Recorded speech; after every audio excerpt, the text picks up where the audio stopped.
Hello అండి. ఈరోజు నా ఓపీడీకి ఒక కపుల్ వచ్చారు. IT background couple. So, female ఒకటే చెప్తున్నారు. మా హస్బెండ్ ఎంతసేపటికి లాంగ్ అవర్స్ కూర్చుంటారు మేడం. అదే పొజిషన్‌లో కదలకుండా కూర్చుంటారు. ఎప్పటికి cell phone cell phone pant పాకెట్స్‌లో పెట్టుకుంటారు. ఎప్పుడు ల్యాప్ మీద పెట్టుకొని పని చేస్తుంటారు. నైట్ షిఫ్ట్స్ ఉంటాయి. ఇవన్నీ మంచివి కావు అని నేను చెప్తున్నాను. కానీ నేను ఎంత చెప్పినా కూడా ఊరికే ఈ ఆన్‌లైన్ నాలెడ్జ్, గూగుల్ నాలెడ్జ్ నా మీద ఇంపోజ్ చేయకు. ఇదంతా ఏం నువ్వు చెప్పేది కరెక్ట్ కాదు అని అంటున్నారు. సో, మీరన్నా చెప్పండి. ఇవన్నిటి వల్ల స్పెర్మ్ కౌంట్స్ ఏమైనా ఎఫెక్ట్ అవుతుందా? దీంట్లో ఏమైనా సైంటిఫిక్ బేసిస్ ఉందా?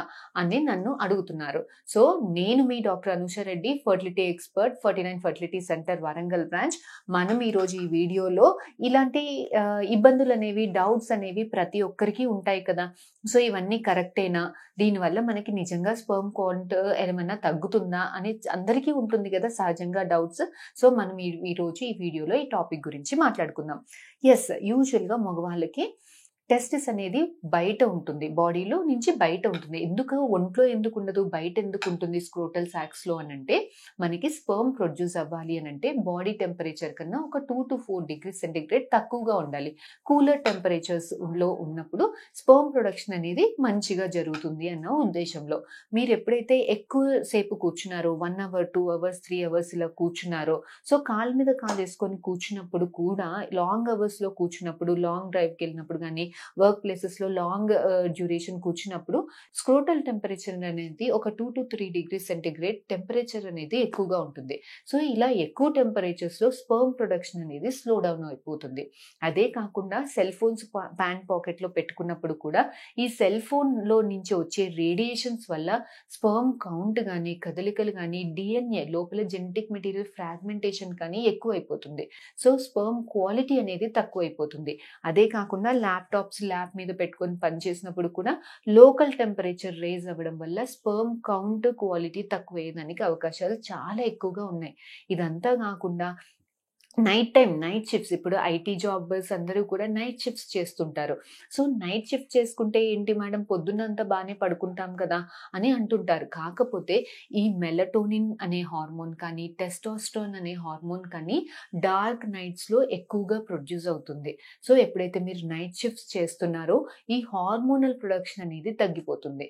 సో, ఈ మెలటోనిన్, టెస్టోస్టెరోన్ అనేది స్పెర్మ్ ప్రొడక్షన్‌కి చాలా హెల్ప్ అవుతుంది. సో, టెస్టోస్టెరోన్ తగ్గినప్పుడు మీ స్పెర్మ్ కౌంట్ గాని, కదలికలు గాని, క్వాలిటీ గాని, సెక్స్ డ్రైవ్ కానీ తక్కువైపోతూ అనేది చాలా గమనిస్తున్నామండి.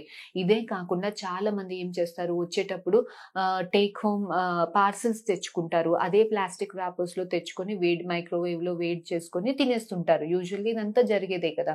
సో, ఇలా మైక్రోవేవ్ చాలామంది అంటారు, "అది మైక్రోవేవ్ సేఫ్ బౌల్సే మేడం మేము యూజ్ చేసేది ఆ ప్లాస్టిక్ మైక్రోవేవ్ సేఫ్.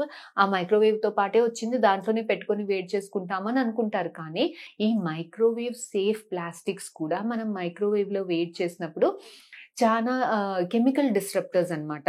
సో, ఈ బీపీఏ అని, ఫైటేస్ అనేసి ఇలాంటి కెమికల్స్ వల్ల మనకి ఈ కెమికల్స్ అన్నీ మగవాళ్ళలో ఈస్ట్రోజన్ లాగా యాక్ట్ చేస్తుంటాయన్నమాట.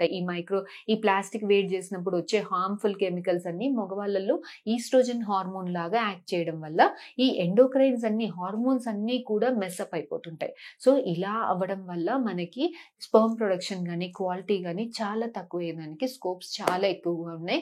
చాలా మంది రీసెర్చర్స్‌లో కూడా ఈ మైక్రో ప్లాస్టిక్స్ అనేది మగవాళ్ళు టెస్టిస్‌లో గమనించడం అనేది చాలా ఎక్కువగా చూస్తున్నారు. సో, హెల్తీ లైఫ్ స్టైల్ అనేది చాలా ఇంపార్టెంట్.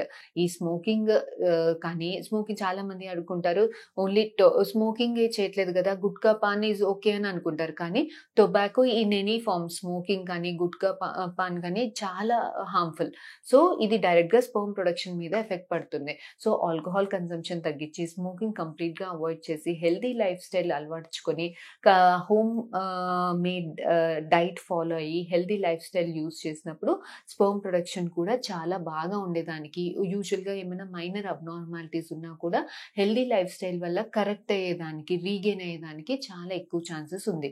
సో, కపుల్ ఎప్పుడు 1.5 ఇయర్ ట్రై చేసినా కూడా ప్రెగ్నెన్సీ రావట్లేదు అనంటే ఇమ్మీడియేట్‌గా వచ్చి బేసిక్ ఎగ్ ఎట్లా ఉంది, ట్యూబ్స్ ఎట్లా ఉంది, యూట్రస్ స్టేటస్ ఎట్లా ఉంది, స్పర్మ్ సీమెన్ అనాలిసిస్ ఎట్లా ఉంది అన్నది చూసుకొని బేసిక్ వర్కప్ చేయించుకున్నప్పుడు ఏమైనా ఇనీషియల్ స్టేజెస్‌లో చిన్న చిన్న అనామలీస్ ఉన్నా కూడా మనకి ఎర్లీ డిటెక్షన్ చేసినప్పుడు జల్దీ కరెక్ట్ అయ్యేదానికి స్కోప్స్ అనేవి చాలా ఎక్కువగా ఉంది. సో, ఈ టాపిక్ గురించి ఫర్దర్‌గా మీకు ఇంకేమైనా డౌట్స్ ఉంటే please do come and contact us. We'll definitely get back to you. Thank you.